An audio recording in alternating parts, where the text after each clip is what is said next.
So, a while back, I said that I started eating fish and stuff in my diet because I started to have some achy joints that seemed to be troublesome for me.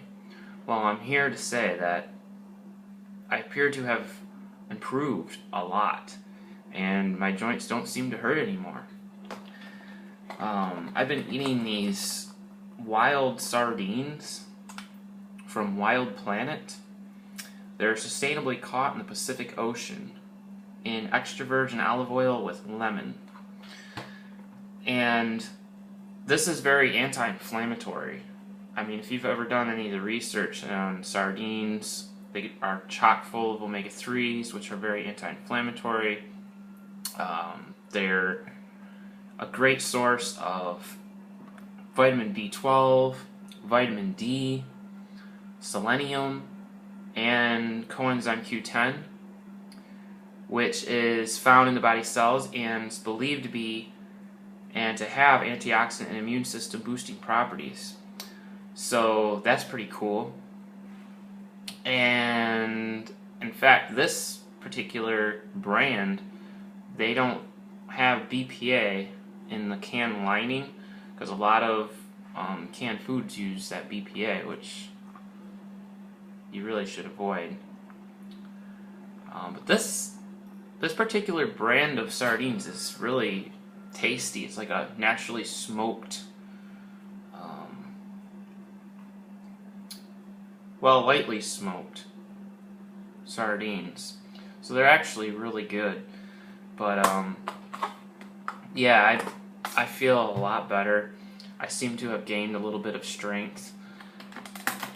And my nails and hair also seem to be growing a little bit faster. So I'm happy with my decision to incorporate some of these animal foods back into my diet. And I actually learned something pretty cool. I was watching a video by Natasha McBride, who is a Russian, I think she's a naturopath, or she's basically into the whole holistic health thing.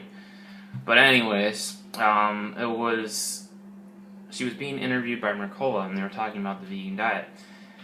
And she basically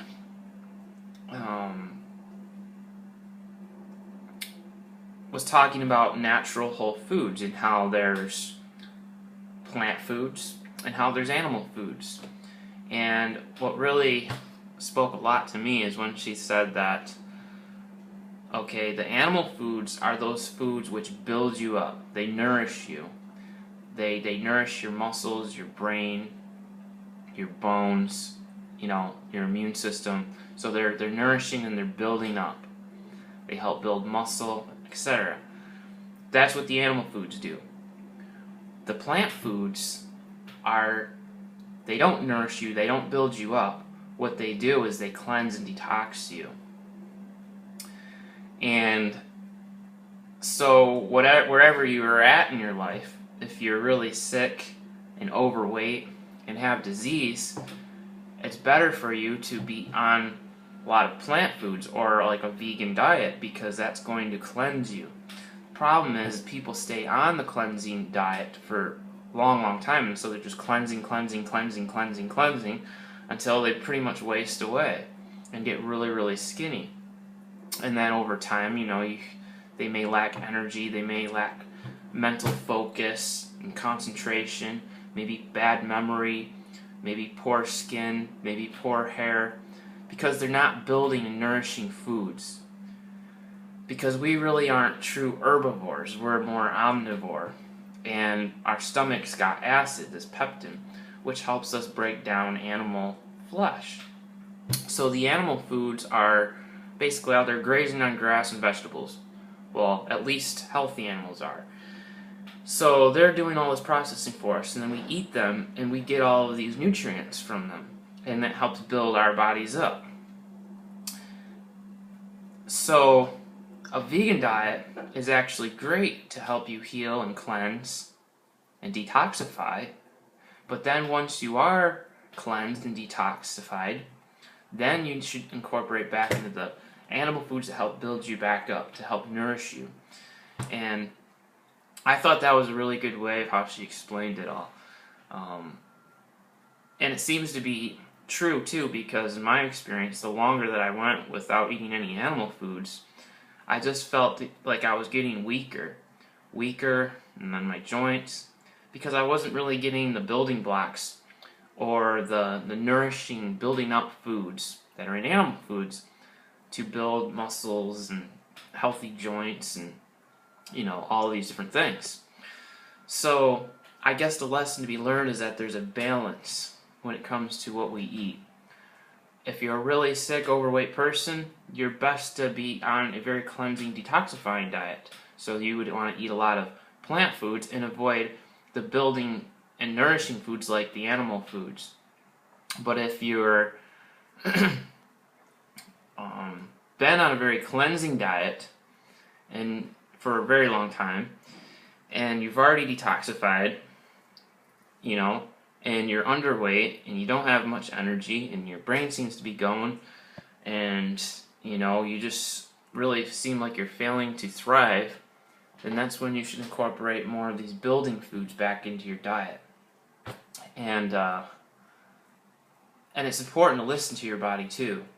So I like the way she approaches it, because it's not like just one set thing. So a lot of people, they try to put this diet into like, you got to follow a particular diet, but that's not how we should actually eat, and I don't believe that's how we should live, because every day is different, every person's different, and we really need to look at these foods as powerful medicine.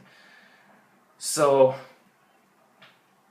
I like that balance, I really do, and I like that approach because it's not extreme, it's not dogmatic. And it's the same thing when people say, well, you shouldn't eat any grains. See, to me, that's just dogmatic and extreme, because if you're a relatively healthy person and you're detoxing and everything, it's not gonna kill you. And there's a lot of, been eating them for thousands of years too. And I've tried eliminating things like that in my diet, and honestly, it doesn't make me feel any better, and it doesn't make me feel any worse. It really doesn't. Because in my particular experience in life, in my body, it doesn't seem to,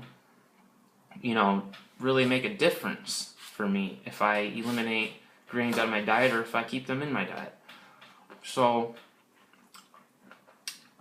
and there's a lot of misinformation, bad information out there.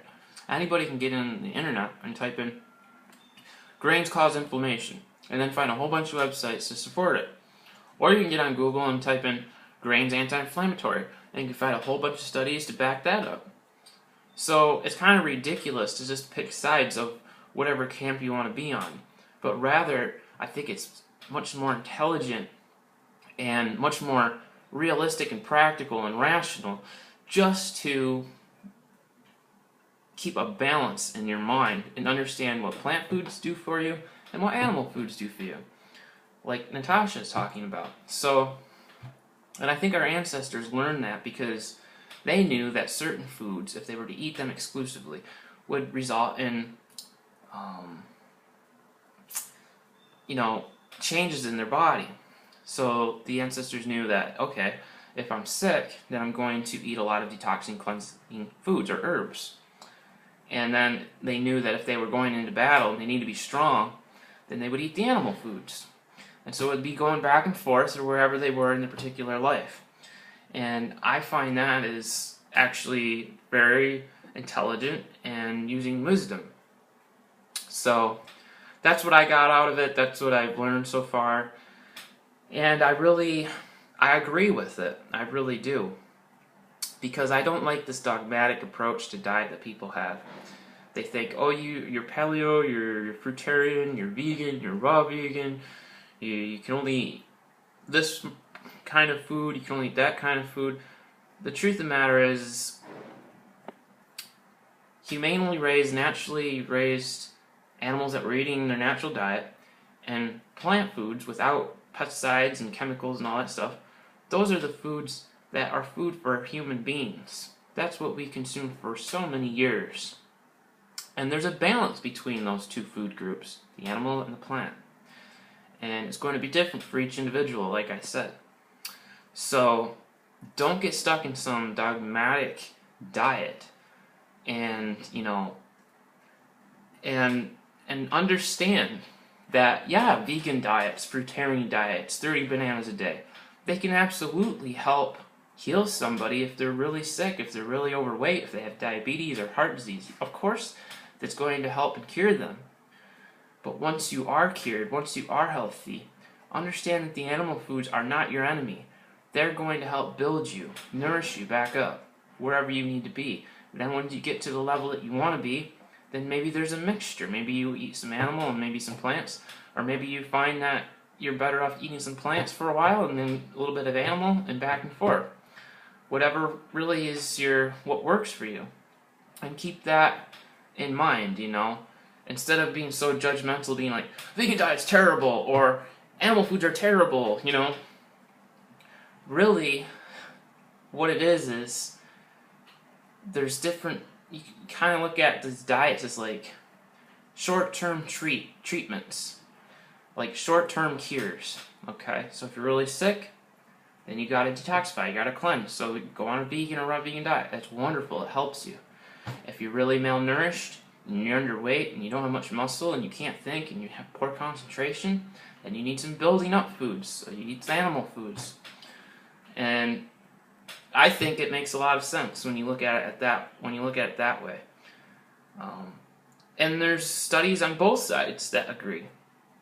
So I think what it is people just like to pick a side and then pat themselves in the back and think that they're right. But really, nobody's 100% right. There's all truth in both sides of eating animals or plants. There's truth on both sides. And taking a very narrow-sided, one-sided approach to what you eat is kind of ridiculous. So hopefully you guys learned something from this video, and that it's better not to be a dogmatic, it's better not to be a slave to a particular diet, but rather look at food as your medicine and eat what you need every day to help nourish yourself wherever you are in your life. That will give you freedom in your life, so that you can live a normal and healthy life without becoming obsessed about your food, without becoming obsessed about sticking to a particular diet, and so that you can actually socialize in life with your friends and your family members, so that you don't have to feel like an outcast. So, because, you know what, I've done those things, I've experienced those things, and you'll go nuts. You'll go nuts. So, learn something from this video.